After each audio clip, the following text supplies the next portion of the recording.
the whole thing? The whole thing. Yep. Okay. Well, first at 3:30, I had two does come out, a small one and a big one. And they sat there and they ate forever. And about, I don't know what time it was a good while after that, I had a spike come out that I've seen before. And I think it was the one that Dad scared off. Dad scared off the spike earlier, and I heard it blow, and it almost scared my two does away. And the spike came out, and he ate. And they were in there for a really long time. And finally, the two does started walking back beside the shooting house, right beside my window.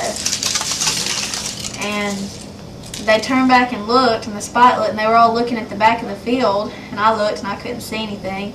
And the two does started walking again, and they blew, and they flagged and ran off. And I looked back, and this big deer was coming from the very back of the woods. And I already had my gun out because it was getting dark, and I wanted it out just in case. And I looked, and I counted at least 6 points. And its horns were coming up above his ears, so I decided it was big enough to shoot. And it was kind of facing towards me a little bit. And I aimed at the very front of the shoulder, but it kind of went kind of in front of the shoulder, but it wasn't that far off. And I shot, and he ran off, and then the spike ran behind him and stopped and looked back, and then it ran off.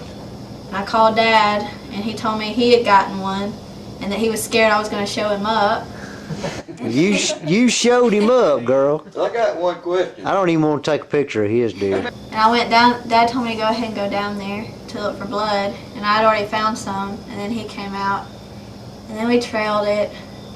And it seemed like it was going really far, but it had a lot of blood. We kept expecting it to see it like laying right there, and it never did. We ended up going down the fire lane, and then the fire lane ended, and it was still blood everywhere. We finally found it in this big mess and had to call people to come help us, and then we got it out. Congratulations.